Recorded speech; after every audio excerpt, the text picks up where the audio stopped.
बोलिए शंकर भगवान की जय। हर हर महादेव। लड्डू पूरी देव हर हर महादेव। रामचरितमानस में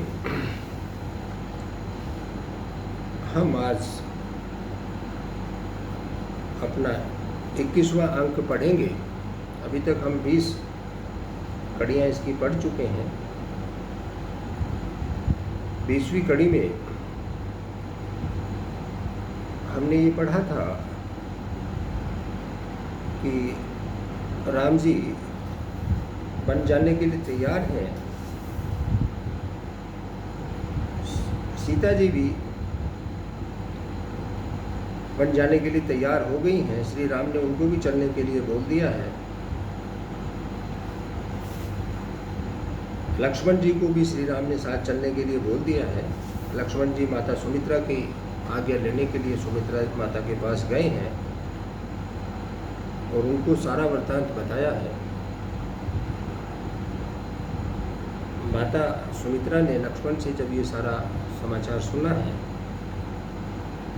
तो उन्होंने लक्ष्मण को कहा है कि लक्ष्मण, जहाँ राम है वहीं अयोध्या है, जहाँ सीता है वहीं तेरी माता है। तुम तुरंत ही वन को उनके साथ जाइए। और ये सुनकर लक्ष्मण जी बहुत ही प्रसन्न हुए हैं और वहाँ से वो तुरंत ही वापस हो गए हैं। वो डरते हुए वापस हो रहे हैं कि कहीं कोई और दूसरा व्यवधान ना आ जाए। तो यहाँ से आगे का वृत्तांत हम आज अपने इस 21वें अंक में पढ़ेंगे। आशा है कि आप इसको सप्रेम सुनेंगे और मेरे साथ रामायण का आप भी आनंद लेंगे। साथ साथ में आप अपने सभी व्यूअर्स से ये अनुरोध भी करता हूँ कि मैं अपने सीमित साधनों से श्री रामचरितमानस के जन कल्याण के लिए,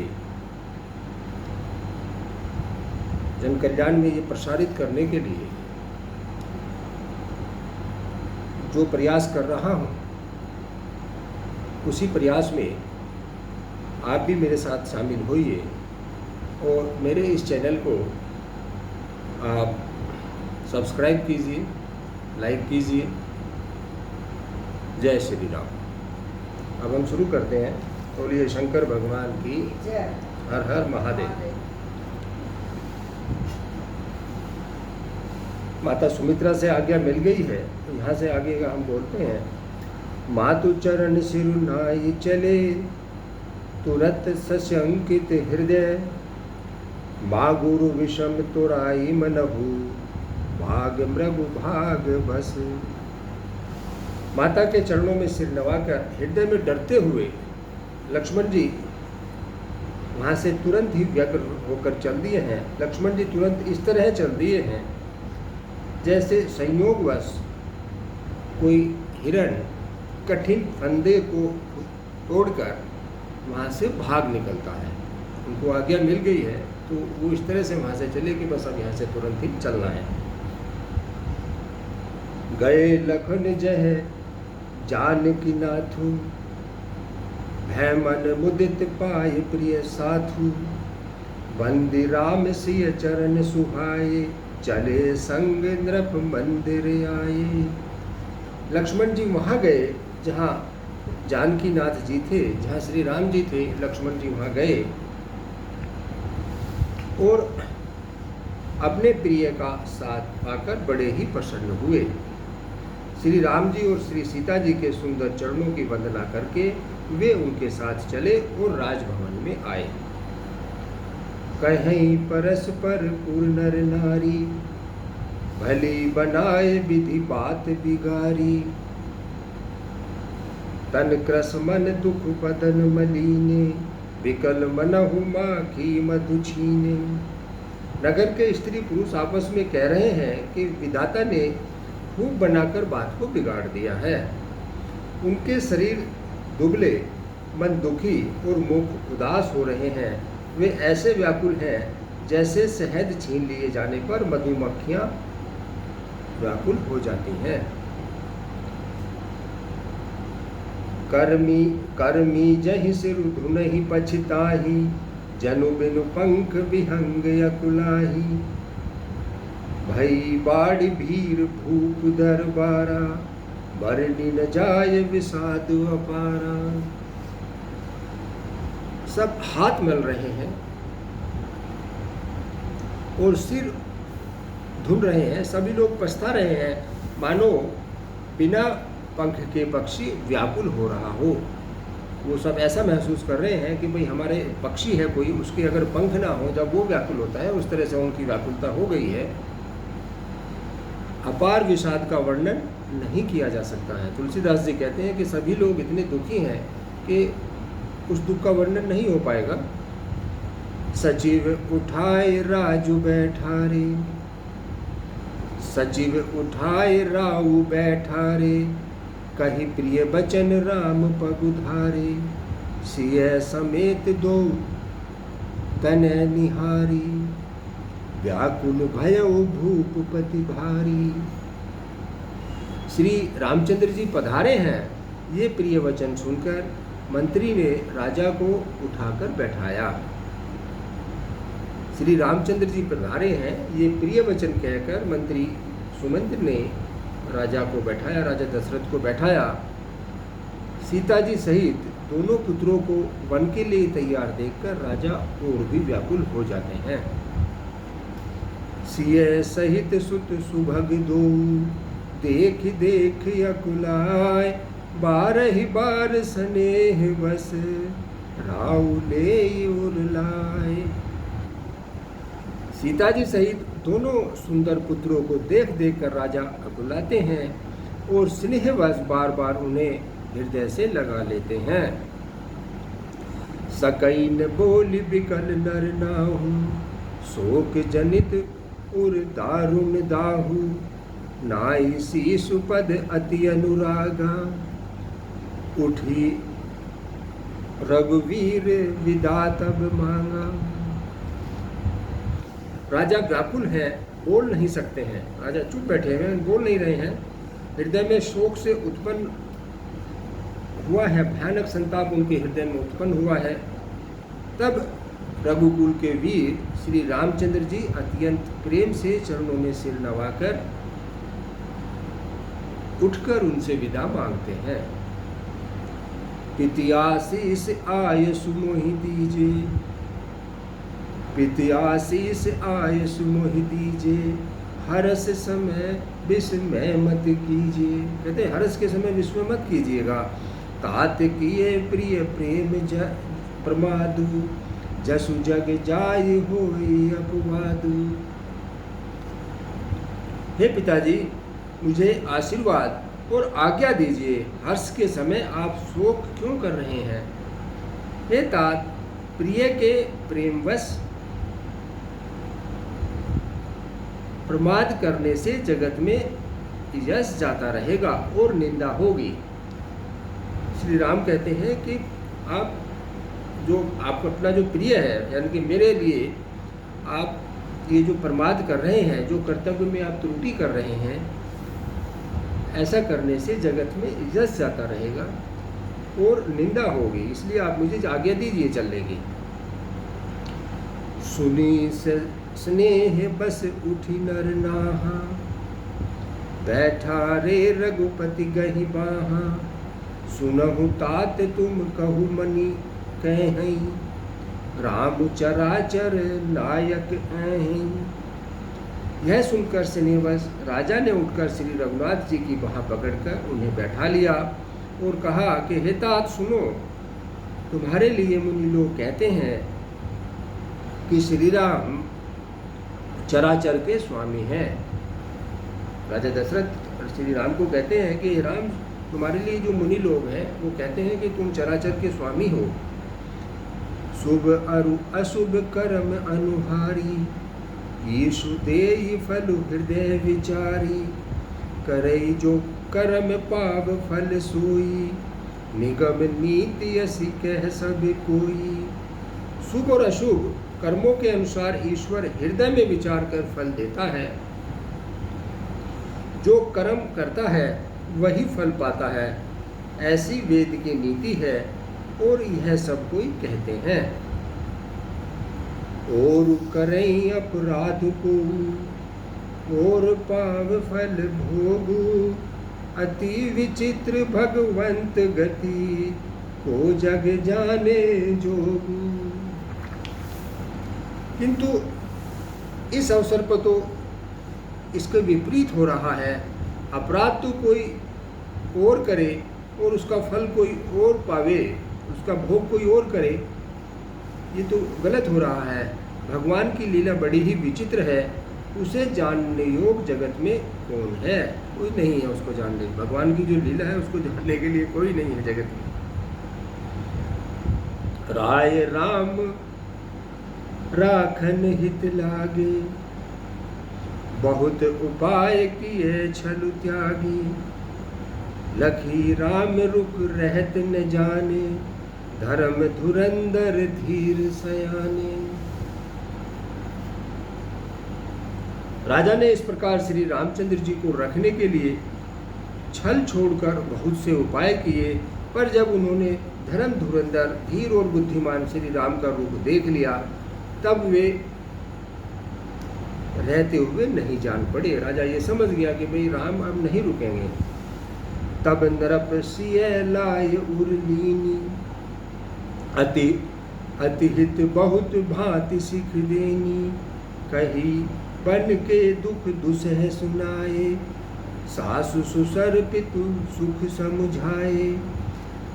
तब राजा ने सीता जी को हृदय से लगा लिया। जब देखा कि भाई राम तो जाएंगे, उसके बाद उन्होंने सीता जी को अपने हृदय से लगा लिया और बड़े प्रेम से बहुत प्रकार की शिक्षा दी। वन के दुसह दुख कहकर सुनाए, फिर सास ससुर तथा पिता के पास रहने के सुखों को समझाया। सिय मनु राम चरण अनुरागा, घरु न सुगमु बन विषमु न लागा, और सब ही सिय समझाई, कहीं कहीं विपिन विपत्ति अधिकाई। परंतु सीता जी मन में श्री रामचंद्र जी के चरणों में अनुरक्त है, इसलिए उन्हें घर अच्छा नहीं लगा और वे वन और न वन में भयानक, ना ही वन उनको भयानक लगा है। फिर और सब लोगों ने भी वन में विपत्तियों की अधिकता बताकर सीता जी को समझाया। सचिव नारी गुर नारी सयानी, सहित सने कहे मृदुबानी, तुम कहु तो न दीन बनवासु, करहु जो कहे ससुर गुण सासु। वो उनको समझा। मंत्री सुमंत जी की पत्नी और गुरु वशिष्ठ जी की पत्नी अरुंधति दी और भी चतुर स्त्रियां स्नेह के साथ कोमल वाणी से कहती हैं कि तुमको तो राजा ने वनवास नहीं दिया है, इसलिए जो ससुर गुरु और सासे कहती हैं तुम वही करो। सिक शीतल हित मधुर मृदु सुनहि सीतहि न सोहानी, शरद चंद चंदनी लगत जनु चकई अकुलानी। वह शीतल हितकारी मधुर और कोमल सी सुनने पर भी सीता जी को अच्छी नहीं लगती हैं। वे इस प्रकार व्याकुल हो गई मानो शरद ऋतु के चंद्रमा की चांदनी लगते ही चकई व्याकुल हो जाती है। सिय सकुच बस उतरौ न देई, सो मुनि तम की उठी के कई, सो सुनी तम की उठी के कई। वो सुनकर तमक कर के कई उठ जाती है। मुनिपट भूषण भाजन यानी, आगे धरी बोल मृदुबानी। सीता जी संकोचवश कोई उत्तर नहीं देती हैं। इन बातों को सुनकर के कई तमक कर उठती हैं। उसने मुनियों के वस्त्र आभूषण जिसमें माला मेखला आदि हैं और बर्तन कमंडल आदि हैं लाकर श्री रामचंद्र जी के आगे रख दिए और कोमल वाणी से कहा, नृपहि प्राण प्रिय तुम रघुवीरा, शील स्नेह न छाड़हि भीरा, सुकृत सुजस पर लोक नसाऊं, तुम ही जान बस कहीं न काऊं। हे रघुवीर, राजा को तुम प्राणों से भी प्राणों के समान प्रिय हो। प्रेमवश दुर्बल हृदय के कारण राजा सील और स्नेह नहीं छोड़ेंगे। पुण्य, सुंदर यश और परलोक चाहे नष्ट हो जाए, पर तुम्हें बन जाने की आज्ञा वो कभी नहीं देंगे। तुम्हें नहीं कहेंगे तुम वन चले जाओ। अस विचार सोई करहु जो भावा, राम जनन सिख सुनि सुख पावा। भूप ही बचन बान सम लागे, करहि न प्राण पयान अभागे। तो केकई ने उसको कहा कि भाई ये तो तुम्हें नहीं कहेंगे, लेकिन तुम देखो तुमने करना क्या है, ऐसा विचार कर। केकई कह रही है कि ऐसा विचार कर जो तुम्हें अच्छा लगे वही करो। माता की सीख सुनकर श्री रामचंद्र जी ने बड़ा सुख पाया, परंतु राजा को ये वचन बाण के समान लगे। वे सोचने लगे कि अब अभागे प्राण क्यों नहीं निकलते हैं। राजा दशरथ सोचते हैं कि भाई इतना होने के बाद भी मेरे प्राण क्यों नहीं निकल रहे हैं। लोग बिकल मूर्छित नर नाहु, कहा करई कछु सूझ न काहू। राम तुरत मुनि वेशु बनाई, चले जनक जननी सिर नाई। राजा मूर्छित हो गए, लोग व्याकुल हैं, किसी को कुछ नहीं सूझ पड़ रहा है कि क्या किया जाए। श्री रामचंद्र जी तुरंत मुनि का वेश बनाकर और माता पिता को सिर नवाकर चल दिए। सजीवन साज समाज सबू, बनिता बंधु समेत। बंदे विप्र गुरु चरण प्रभु, चले करि सब ही अचेत। वन का सब सामान सजाकर, वन के लिए आवश्यक वस्तुओं को साथ लेकर श्री रामचंद्र जी, सीता जी और लक्ष्मण जी सहित ब्राह्मण और गुरु के चरणों में वंदना करके सबको अचेत करके चल दिए। निकसी वशिष्ठ द्वार भय ठाड़े, देखे लोग विरह दव दाढ़े। कही प्रिय वचन सकल समुझाए, विप्र वृंद रघुवीर बुलाए। राजमहल से निकलकर श्री रामचंद्र जी वशिष्ठ जी के दरवाजे पर जाके खड़े हुए और देखा कि सब लोग विरह की अग्नि में जल रहे हैं। उन्होंने प्रिय वचन कहकर सबको समझाया, सभी लोगों को राम जी ने समझाया। फिर रामचंद्र जी ने ब्राह्मणों की मंडली को बुलाया। गुरु सन कहीं बर शासन दीने, आदर दान विनय सब कीने।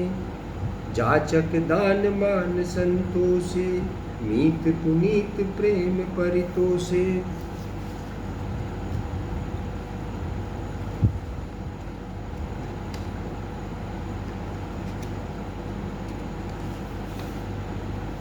गुरु से कहकर उन्होंने सबको वर्ष भर का भोजन दिया। आदर से दान, विनय और विनय से उन सबको वश में कर लिया। फिर याचकों को दान और मान देकर संतुष्ट किया तथा मित्रों को पवित्र प्रेम से प्रसन्न किया। दासी दास बुलाए बहोरी, गुरहि सौंपी बोले कर जोरी। सब कहीं सार संभार गोसाई, कर भी जनक जननी की नाई। फिर दास दासियों को बुलाकर उन्हें गुरुजी को सौंपकर हाथ जोड़कर बोले कि हे गोसाई, इन सब की माता पिता की तरह देख रेख करते रहिएगा। जो मेरी प्रजा है उसकी आप देख रेख करते रहेंगे। बार ही बार जोरी जुग पानी, कहत राम सब मन मृदुबानी। सोई सब भांति मोर हितकारी, जेहित रहे भोआल सुखारी। श्री रामचंद्र जी बार बार दोनों हाथ जोड़कर सबसे कोमल वाणी से कहते हैं कि मेरा सब प्रकार से हितकारी मित्र वही होगा जिसकी चेष्टा से महाराज सुखी रहेंगे, मतलब आप लोग महाराज को खुश रखेंगे, वो मेरा सबसे प्रिय होगा। मातु सकल मोरे बिरह जेहि न हो ये दुख दीन, सोई उपाय तुम करहु सब पुरजन परम प्रवीण। हे परम चतुर पुरवासी सज्जनों, आप लोग सब वही उपाय करिएगा जिससे मेरी सब माताएं मेरे विरह के दुख से दुखी ना हो। यही विधि राम सब ही समझावा, गुरु पद पदम हर सी सिर नावा, गणपति गोर गिरीश मनाए, चले आशीष पाई रघुराई। इस प्रकार श्री रामचंद्र जी ने सबको समझाया और हर्षित होकर गुरु जी के चरणों में सिर नवाया। फिर गणेश जी, पार्वती जी और कैलाशपति महादेव जी को बनाकर तथा आशीर्वाद पाकर रघुनाथ जी चले। राम चलत अति भयउ विषादु, राम चलत अति भयउ विषादु, सुनी न जाय पुर आरत नादु। क्या बात है। कुशगुण लंक अवध अति शोकु, हरस विषाद विबस सुरलोकु। देखिए, श्री रामचंद्र जी के चलते ही बड़ा भारी विषाद हो गया, सब लोग बहुत दुखी हो गए हैं। नगर में हाहाकार मच गया है जो सुना नहीं जाता है, लेकिन साथ ही साथ लंका में बुरे शकुन होने शुरू हो गए हैं। अयोध्या में अत्यंत शोक छा गया है। देवलोक में हर्ष और विषाद दोनों के वश में हो गए। देवलोक में सब लोग हर्ष और विषाद के वश में हो गए हैं। हर्ष इस बात का कि अब राक्षसों का नाश होगा, और विषाद अयोध्या वासियों के शोक के कारण उन लोगों को दुख भी था, देवताओं को भी दुख था इस बात का। गई मूर्छा तब भूपति जागे, बोले सुमंत्र कहन यस लागे, राम चले बन प्राण न जाही, के सुख लाग रहत तन माही। क्या बात है। मूर्छा दूर हुई राजा की, तब राजा जागे, उनको होश आया, तो तब उन्होंने सुमंत को बुलाकर कहते हैं कि श्री राम वन को चले गए, पर मेरे प्राण नहीं जा रहे हैं। न जाने किस सुख के लिए शरीर में टिक रहे हुए हैं। राजा कहते हैं कि मेरे प्राण नहीं निकल रहे हैं, पता नहीं किस सुख की आश में है अभी मेरे प्राण। एहि ते कवन व्यथा बलवाना, जो दुख पाए तजहि नहीं तजहि तनु प्राणा, पुनि धरि धीर कहीं नर नाहु, लई रथु संग सखा तुम जाओ। इससे अधिक बलवती और कौन सी व्यथा, इससे अधिक बड़ी कौन सी व्यथा होगी, इससे बड़ा दुख और कौन सा होगा, जिस दुख को पाकर प्राण शरीर को छोड़ेंगे। राजा इतने दुखी हैं। फिर वो धीरज धरकर राजा ने कहा कि हे सखा, सुमंत को कहते हैं कि हे सखा, तुम रथ लेकर श्री राम के साथ जाओ। सुठ सुकुमार कुमार दो, जनक सुता सुकुमारी, रथ चढ़ाए देख राई बन, रथ चढ़ाए देख राई बनु, फिर गए दिन चारी। अत्यंत सुकुमार दोनों राजकुमारों को और सुकुमारी जानकी को रथ में चढ़ाकर वन दिखाकर 4 दिनों के बाद लौट आना। जो नहीं फिर ही धीर दो भाई, सत्य संध दृढ़ व्रत रघुराई, तो तुम विनय करहु कर जोरी, फेर ही प्रभु मिथिलेश किशोरी। फिर सुमंत को कहते हैं कि यदि धैर्यवान दोनों भाई नहीं लौटते हैं, क्योंकि रघुनाथ जी प्रण के सच्चे और दृढ़ता से नियम का पालन करने वाले हैं, तो तुम हाथ जोड़कर विनती करना कि हे प्रभु, जनक कुमारी सीता जी को तो वापस लौटा दीजिए। जब सिय कानन देख डराई, कहऊ मोर सिक अवसर पाई। सास ससुर अस कहऊ संदेशु, पुत्री फिरहि बन बहुत कलेशु। जब सीता वन को देखकर डरे, तब मौका पाकर मेरी यह सीख उसको कहना कि तुम्हारे सास और ससुर ने ऐसा संदेश कहा है कि पुत्री तुम लौट चलो, वन में बहुत कलेश है। पितुगृह कबहु कबहु ससुरारी, पितुगृह कबहु कबहु ससुरारी। रहु जहाँ रुचि होय तुम्हारी, एहि विधि करहु उपाय कदम्बा। फिरहित होय प्राण अवलंबा।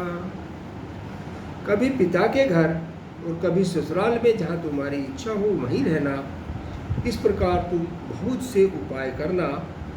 सुमित को कहते हैं कि तुम इस तरह से इनको समझाना, यदि सीता जी लौट आई तो मेरे प्राणों को सहारा मिल जाएगा। नाहित मोर मरण परिणामा, कछु न बसाए भय विधि बामा। अस कही मूरछ परमहि राऊ, राम लखन सिय आन दिखाओ। नहीं तो अंत में मेरा मरण ही होगा। विधाता के विपरीत होने पर कुछ बस नहीं चलता है। राम लक्ष्मण और सीता को लाकर दिखाओ। ऐसा कहकर राजा मूर्छित होकर पृथ्वी पर गिर पड़े।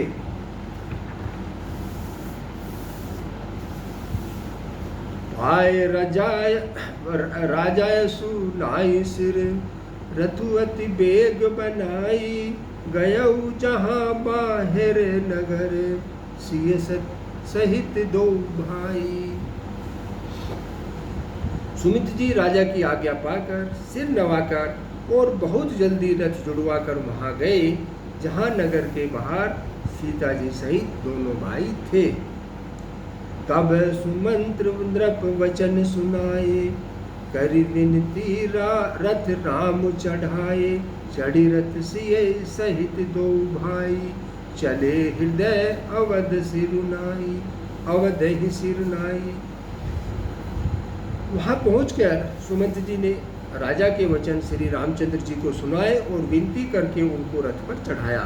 सीता जी सहित दोनों भाई रथ पर चढ़कर हृदय में अयोध्या को सिर नवाकर चले। चलत राम लखी अवध,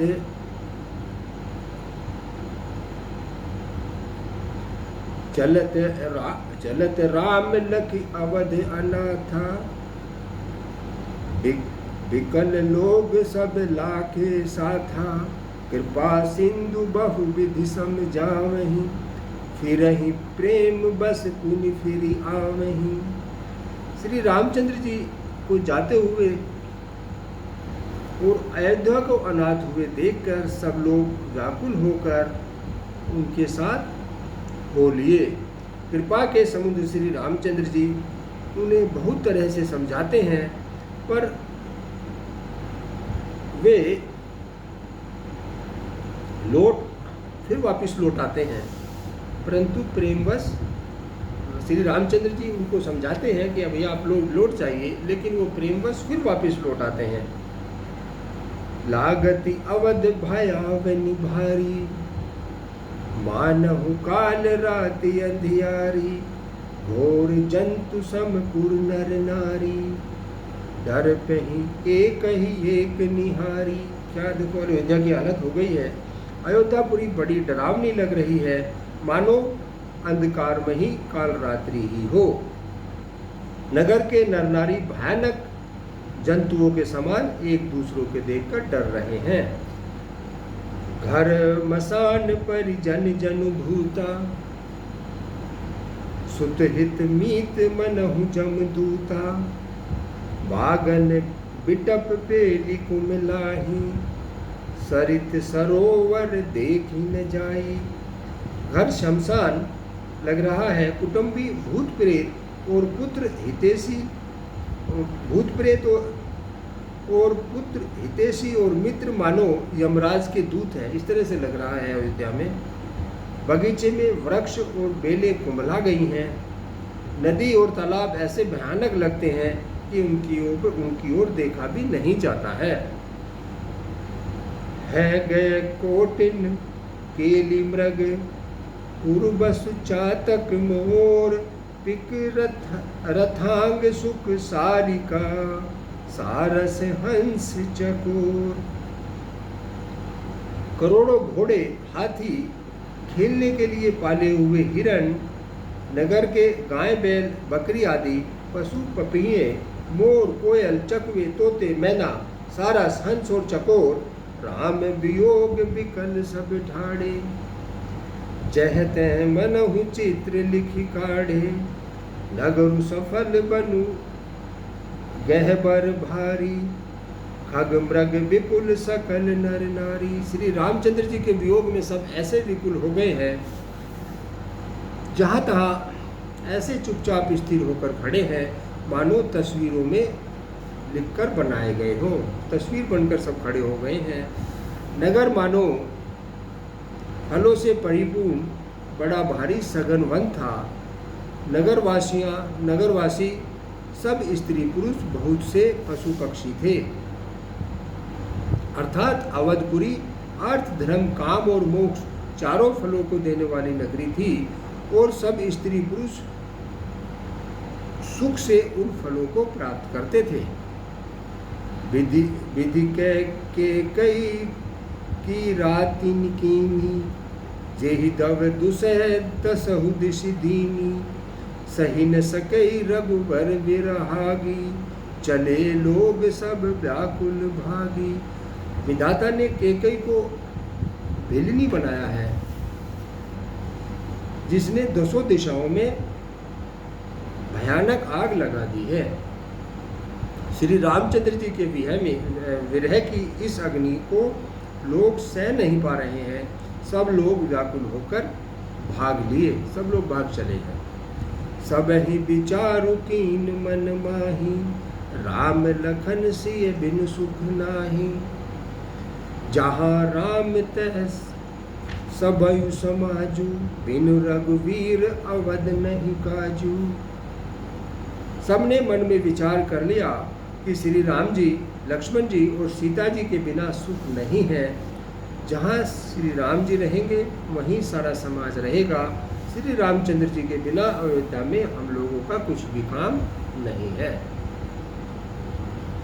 चले साथ अस मंत्र डढ़ाई सुर दुर्लभ सुख सदन बिहाई। राम चरण पंकज प्रिय जिनहि विषय भोग बस करहि कीर्ति नहीं। ऐसा विचार कर दृढ़ करके देवताओं को भी दुर्लभ सुखों से पूर्ण घरों को, देवताओं जैसे भी उनसे भी सुंदर उनके घर थे, उनको छोड़कर, उन घरों के सुखों को छोड़कर श्री रामचंद्र जी के साथ चल दिए। जिनको श्री रामचंद्र जी के चरण कमल प्यारे हैं, उन्हें क्या कभी विषय भोग वश में कर सकता है? जो उनको घर में सुख थे, वो विषय सुख श्री रामचंद्र जी के चरणों में जिनका अनुराग है, उनको नहीं रोक सकते। बालक वृद्ध बिहाई ग्रह लगे लोग सब साथ तमसा तीर निवास किए प्रथम दिवस रघुनाथ।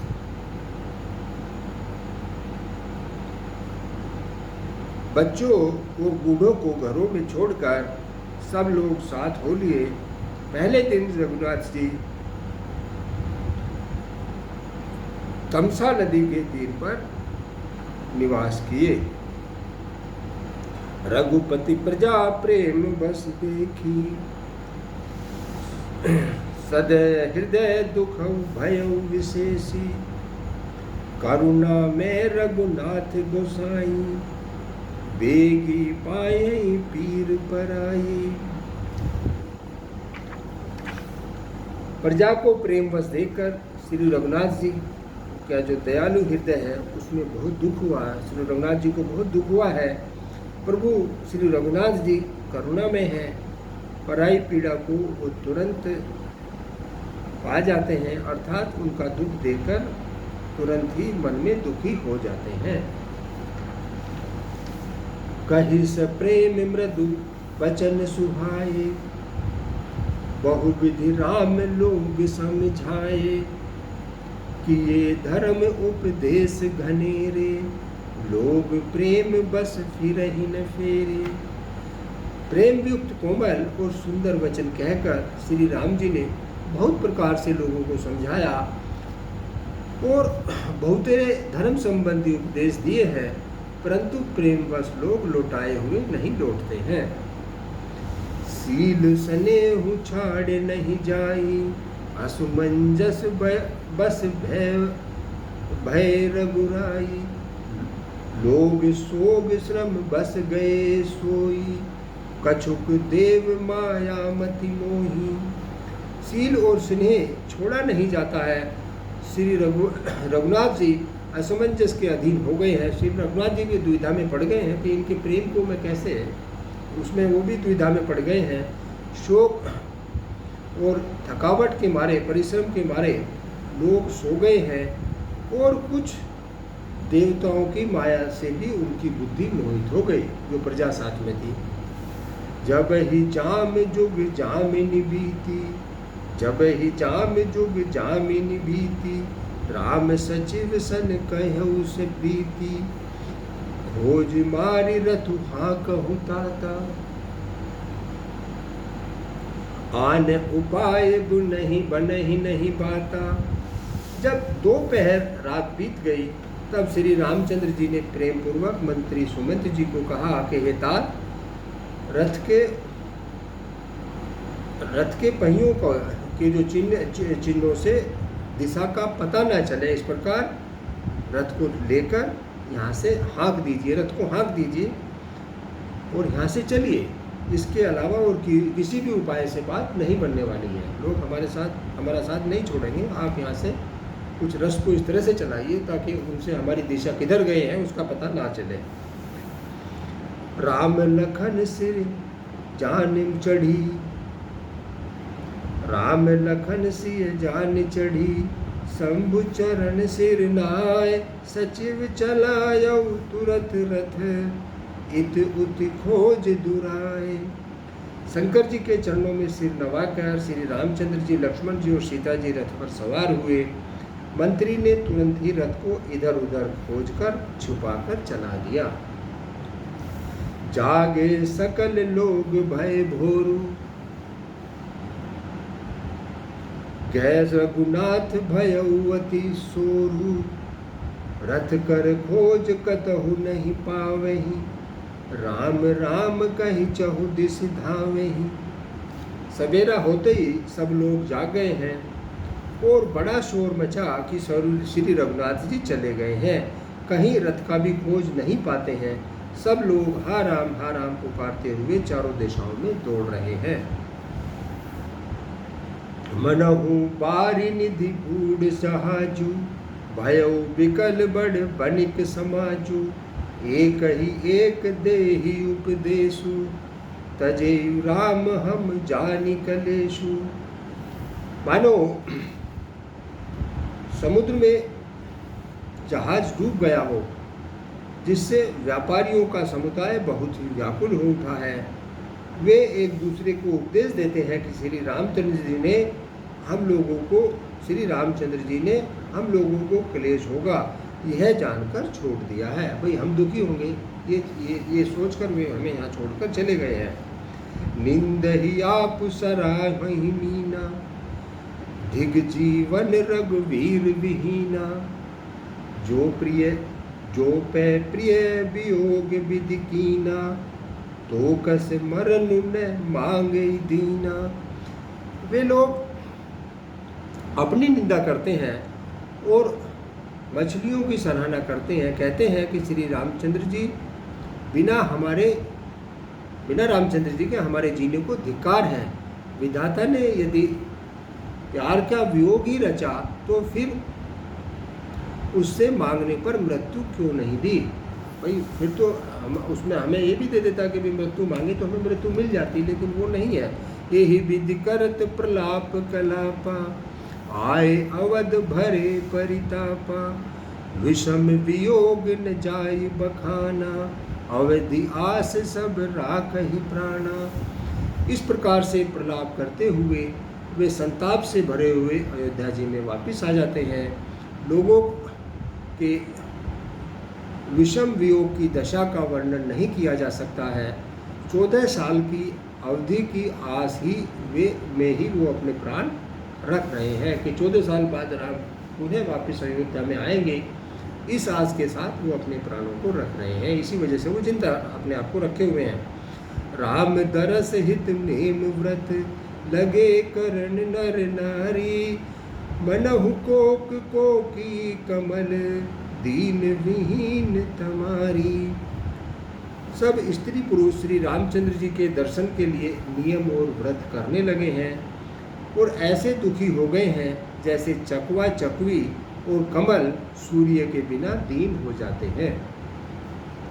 सीता सचिव सहित दो भाई। इधर दूसरी तरफ क्या होता है, ये तो प्रजा तो पहुंच गई है अयोध्या में। अब इधर जो है, सीता सचिव सहित दो भाई,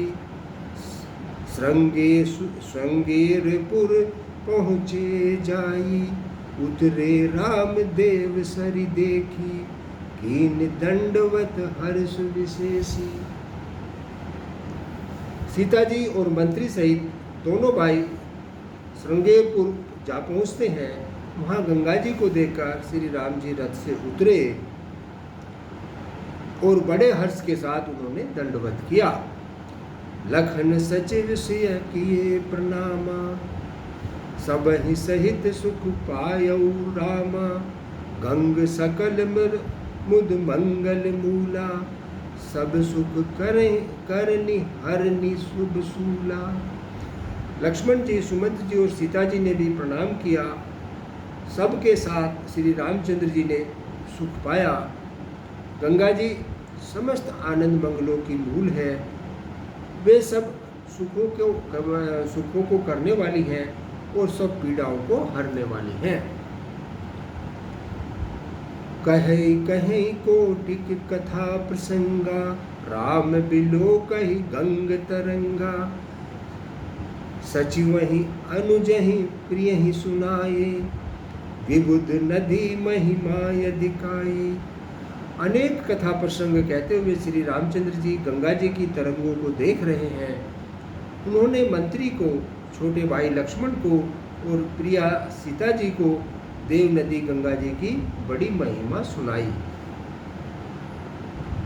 मंजुन कीन पंथ श्रम गयो, सुचि जलु पियत मुदित मन भयो, सुमृत जाय मिटहि श्रम भारू, तेहि श्रम यह लौकिक व्यवहारू।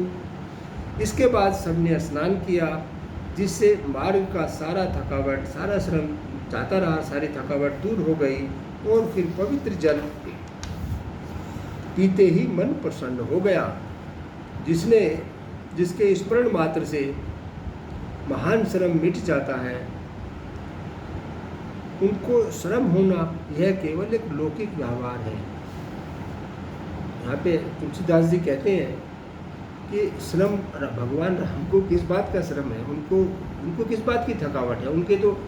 उनके तो स्मरण करने से ही श्रम खत्म हो जाता है, थकावट दूर हो जाती है। लेकिन ये एक लौकिक व्यवहार है जो भगवान राम कर रहे हैं।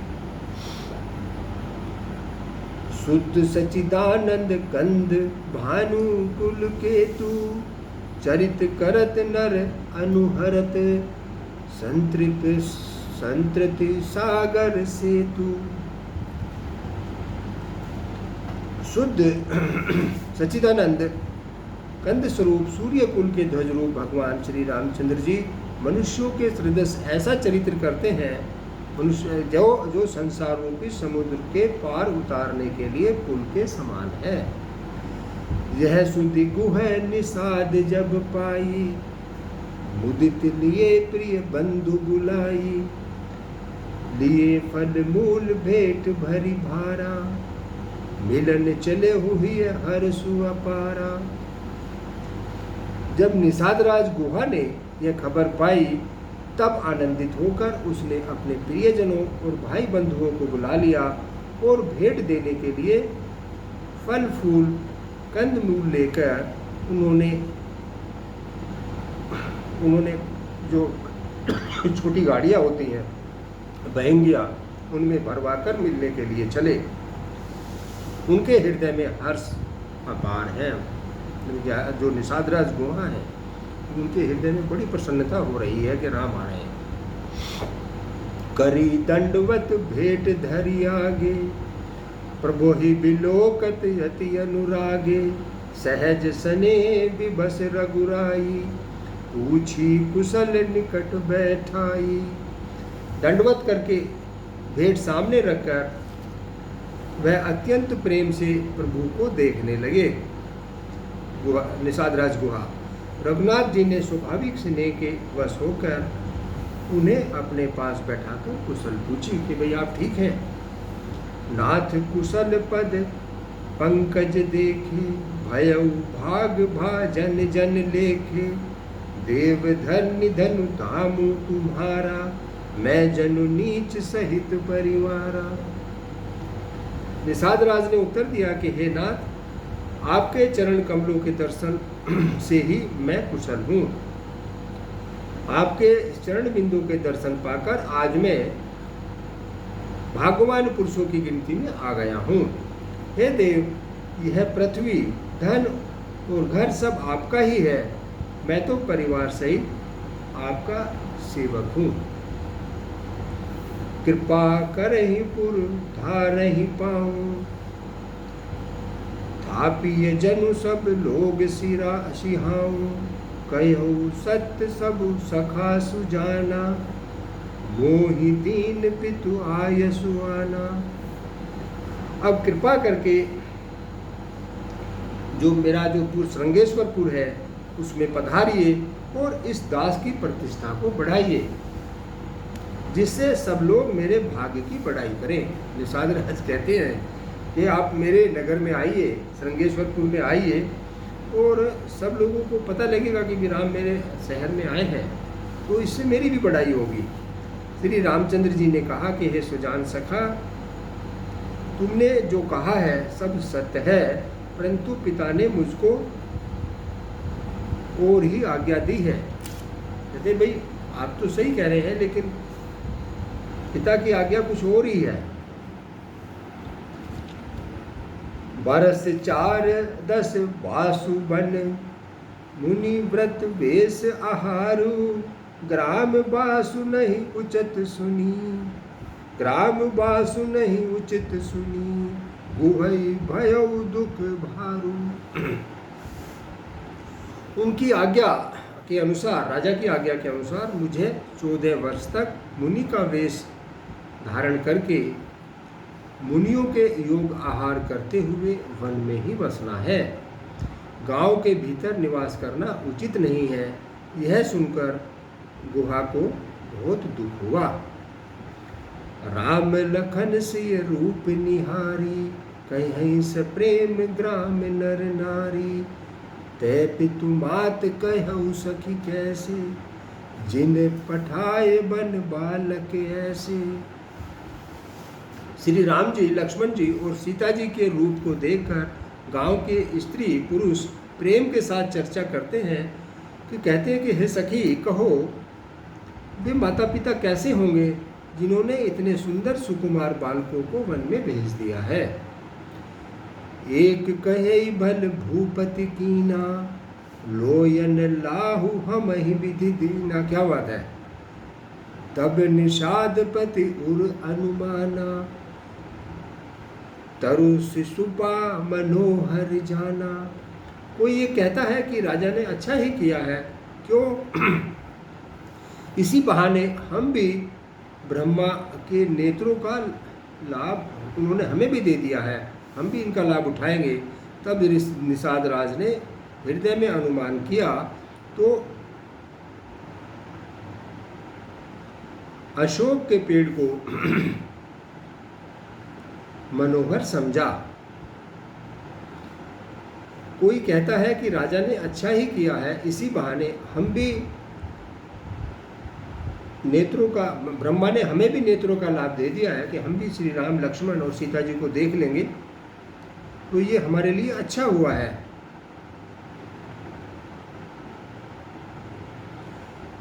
ले रघुनाथ ही ठाव दिखावा, कहो राम सब भांति सुहावा।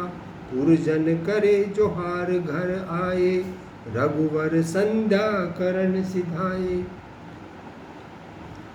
उससे श्री रघुनाथ जी को ले जाकर वह स्थान दिखाया। श्री रामचंद्र जी ने कहा कि यह सब प्रकार से बहुत सुंदर है। पूर्ववासी लोग जोहार वंदना करके अपने पास अपने घर को लौट गए हैं और श्री रामचंद्र जी संध्या करने के लिए पधार गए हैं। अभी भगवान राम को निषाद राज ने एक जो अशोक का पेड़ दिखाया था ना ठहरने के लिए, राम ने कहा था भाई हम तो अशोक का एक पेड़ दिखाया था कि भाई आप यहाँ फिर आप रात को यहाँ रुकिएगा, अगर नगर में प्रवेश नहीं करना है तो अशोक के इस पेड़ के पास रुकिए। तो रामचंद्र जी ने उसको देखा है और सब प्रकार से उसको सुंदर पाया। सभी जो पूर्ववासी थे वो अपने घर को लौट गए हैं और श्री रामचंद्र जी संध्या करने के लिए पधारे। गुह सवारी साथिरी डसाई, कुश किस ले में मृदुल सुहाई। सुचि फल फूल मधुर मृदु जानी, दोना भरी भरी राख ही पानी। गुहा ने इसी बीच जो समय मिला है, इसी बीच में निषाद राज गुहा ने कुश और कोमल पत्तों की कोमल और सुंदर साथरी सजाकर, सुंदर एक साथरी बनाकर वहाँ बिछा दी है और पवित्र मीठे और कोमल देख देख कर भर भर कर फल जो है वहाँ पर इकट्ठे लाकर रख दिए हैं और पानी भी रख दिया है। मतलब उनके खाने के लिए जो सामान था निषाद राज गुहा ने वो भी वहाँ पर रख दिया है, फल और फूल वहाँ पर रख दिए हैं। सिय सुमंत भ्राता सहित कंद मूल खाई, शयन कीन रघुवंश मणि, पाए पलोटत भाई। सीता जी, सुमंत जी और भाई लक्ष्मण जी सहित कंदमूल फल खाकर रघुकुल मणि श्री रामचंद्र जी लेट गए। भाई लक्ष्मण जी उनके पैर दबाने लगे। उठे लखन प्रभु सोवत जानी, उठे लखन प्रभु सोवत जानी, कहे सचिवहि सुहान मृदुबानी। कछुक दूर सज बान सरासन, जागन लागी बैठ वीरासन। फिर प्रभु श्री रामचंद्र जी को सोते हुए जानकर लक्ष्मण जी उठे और कोमल वाणी से सुमित्र जी को सोने के लिए कहकर वहाँ से कुछ दूरी पर धनुष बाण सजाकर वीरासन में बैठ गए।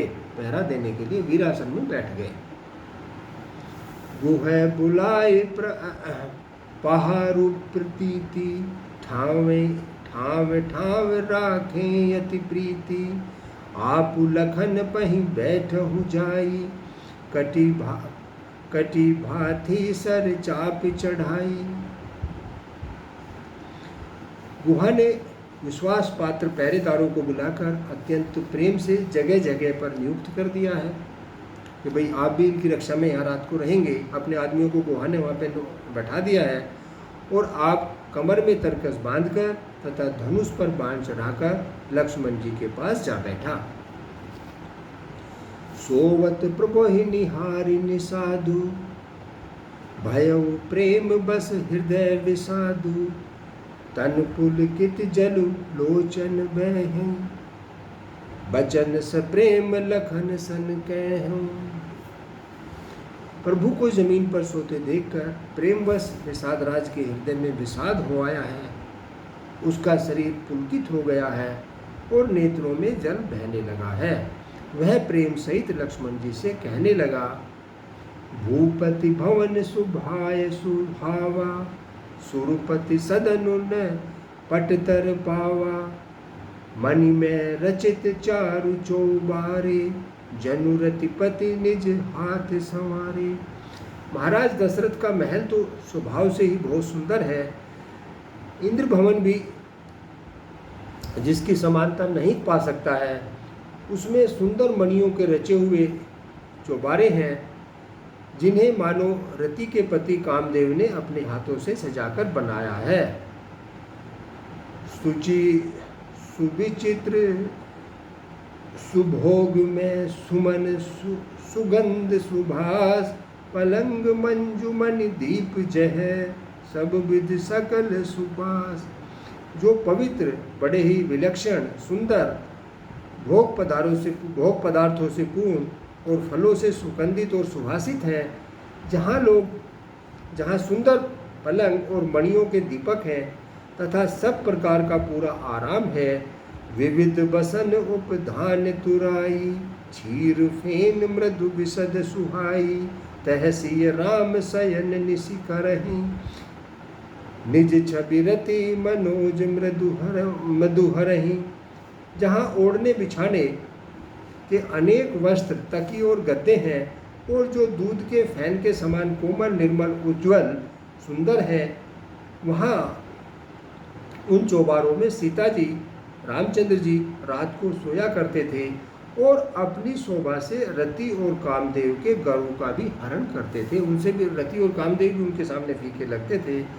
तैसीय राम साथ री सोई, श्रमित बसन बिनु जाहि न जोए, मातु पिता परिहर पुरवासी, सखा सुशील दासी अरुदासी। वही सीता जी, श्री राम जी आज घास फूस की साथरी पर थके हुए, बिना वस्त्र के सोए हुए हैं। ऐसी दशा में वे देखे नहीं जाते हैं। माता पिता, कुटुंबी, पूर्वासी, मित्र, अच्छे शील स्वभाव के दास और दासियां, जोग वहीं जिन्हि प्राण की नाही, जोग वहीं जिन्हि प्राण की नाही, महि सोवत ते राम गोसाई, पिता जनक जग विदित प्रभाव, ससुर सुरेश सखा रघुराऊ। सब जिनकी अपने प्राणों की तरह सार संभार करते हैं, वही प्रभु श्री रामचंद्र जी आज पृथ्वी पर सो रहे हैं। जिनके पिता जनक जी हैं, जिनका प्रभाव जगत में प्रसिद्ध है, जनक जी का प्रभाव तो पूरे जगत में प्रसिद्ध है। जिनके ससुर इंद्र के मित्र रघुराज दशरथ जी हैं, रामचंद्र पति सोवै देहि, सोवत महि विधि बामन केहि, सिय रघुवीर के कानन जोगु, करम प्रधान सत्य कह लोगु। और जिनके पति श्री रामचंद्र जी हैं, वही जानकी जी आज जमीन पर सो रही हैं। विधाता किसको प्रतिकूल नहीं होता, अर्थात भाई भगवान का कुछ नहीं पता लगता है कि किसके प्रतिकूल हो जाए। सीता जी और श्री रामचंद्र जी क्या वन के योग्य हैं? लोग सच ही कहते हैं कि कर्म ही प्रधान है। के कई नंदिनी मंदमती कठिन, कुटिल पनु कीन, जेहि रघुनंदन जान कहीं, सुख अवसर दुख दीन। केकई राज की जो लड़की, जो केकई है, नीच बुद्धि की, बड़ी ही कुटिलता की है उसने, जिसने रघुनंदन जी और सीताराम जी और जानकी जी को सुख के समय दुख दे दिया है। आज हम यहीं पर विराम करते हैं। आगे का वृत्तांत हम अब कल करेंगे, अपने 22वें अंक में करेंगे। तब तक आप लोग इसी को, आज के अंक को सुने और उसका आनंद लेंगे। बोलिए शंकर भगवान की हर हर महादेव। लड्डू पूरी देव हर हर महादेव।